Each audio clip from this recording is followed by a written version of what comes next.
how to change the language of your Shopify store. So here, make sure you're logged into Shopify, and then from here at your left hand side you'll have to simply go to the settings section at the bottom of your screen, at the bottom left. So once you're there, here you'll have to check for languages, and then in languages, if you want to change or if you want a new language, then simply go to add a language option.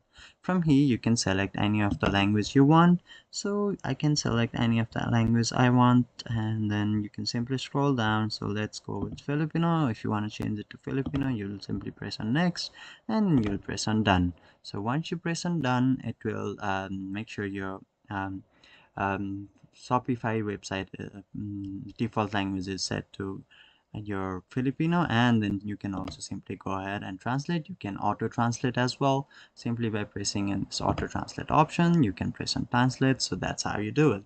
Thank you and have a great day.